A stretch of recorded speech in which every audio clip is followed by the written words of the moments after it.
राघव वर्मा, उम्र करीब 35 साल, एक प्राइवेट कंपनी में काम करता था।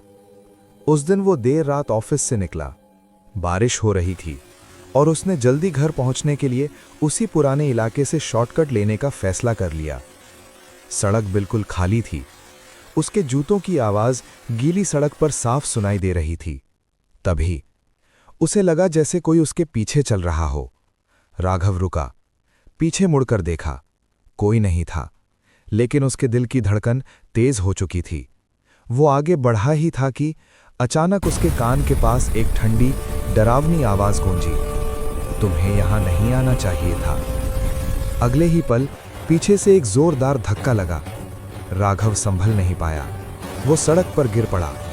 बारिश की बूंदें उसके खून में मिलती चली गईं और अंधेरे में एक परछाई धीरे धीरे गायब हो गई। सुबह होते ही पूरे इलाके में हड़कंप मच गया। सड़क पर एक आदमी की लाश पड़ी थी, राघव वर्मा की। पुलिस मौके पर पहुंची। लाश की आंखें खुली थीं, जैसे वो मरते वक्त कुछ देख रहा हो। केस सौंपा गया इंस्पेक्टर आर्यन सिंह को। आर्यन, जिसके लिए कहा जाता था कि वो केस नहीं देखता, केस को महसूस करता है। जांच के दौरान राघव का मोबाइल फोन मिला। फोन लॉक था, लेकिन फिंगरप्रिंट से खुल गया। गैलरी में सिर्फ एक ही तस्वीर थी। इंस्पेक्टर आर्यन ने जैसे ही तस्वीर देखी, उसका चेहरा सख्त हो गया।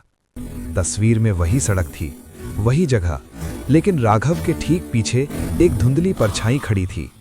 उस परछाई का चेहरा साफ नहीं था, लेकिन उसकी आंखें अजीब तरह से चमक रही थीं। सबसे डरावनी बात यह थी कि तस्वीर का टाइम स्टैंप राघव की मौत के 5 मिनट बाद का था। आर्यन के मन में एक ही सवाल था, अगर राघव मर चुका था तो ये तस्वीर किसने ली? तस्वीर मीडिया तक पहुंच गई। अफवाहें फैलने लगीं। कुछ लोग बोले, ये आत्मा की तस्वीर है। कुछ ने कहा, कातिल जानबूझकर डर फैला रहा है। लेकिन मामला तब और गहरा हो गया जब वही तस्वीर रात के समय पुलिस स्टेशन के कंप्यूटर पर अपने आप खुल गई। इंस्पेक्टर आर्यन ने ध्यान से देखा। परछाई का चेहरा धीरे धीरे साफ हो रहा था और अचानक उसे पहचान में आ गया। वो चेहरा समीर का था, राघव का बिजनेस पार्टनर। समीर को हिरासत में लिया गया। पूछताछ में सामने आया कि राघव ने कंपनी के पैसों में गड़बड़ी की थी। दोनों में झगड़ा हुआ था। मर्डर वाली रात भी बहस हुई थी। समीर टूट गया। उसने रोते हुए कहा, मैंने उसे धमकी दी थी, लेकिन मारा नहीं। सबूत उसके खिलाफ थे। मामला लगभग सुलझा हुआ लग रहा था, लेकिन इंस्पेक्टर आर्यन अब भी संतुष्ट नहीं था। उसी रात आर्यन ने सीसीटीवी फुटेज देखनी शुरू की। एक फुटेज में राघव किसी से शांत तरीके से बात करता दिखा। वो डरा हुआ नहीं था। उसके सामने खड़ा इंसान पूरी तरह परछाई में था। और फिर एक और फुटेज ने सब उलट दिया। मर्डर के समय समीर एक चाय की दुकान पर था।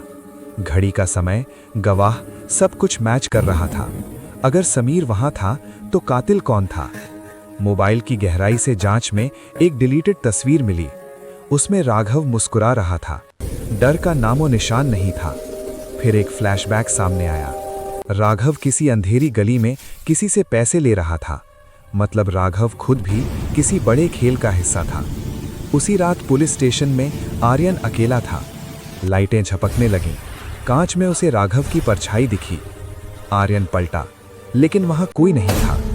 एक ठंडी आवाज गूंजी, सच अभी पूरा नहीं हुआ है। अगली सुबह क्राइम सीन के पास एक अंगूठी मिली। अजीब सा निशान बना था उस पर। आर्यन को याद आया, यही अंगूठी तस्वीर वाली परछाई में थी। अब साफ था, कोई तीसरा इंसान सबको मोहरे की तरह इस्तेमाल कर रहा था। कुछ दिनों बाद एक सुनसान जगह पर एक परछाई पकड़ी गई। चेहरा सामने नहीं आया। अखबारों में छपा, मास्टरमाइंड गिरफ्तार। केस बंद कर दिया गया। लेकिन कहानी यहीं खत्म नहीं हुई। एक रात आर्यन अपने घर में अकेला था। उसका फोन वाइब्रेट हुआ।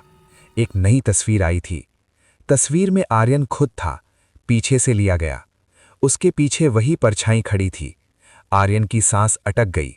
स्क्रीन काली हो गई और एक लाइन उभरी, हर तस्वीर सच नहीं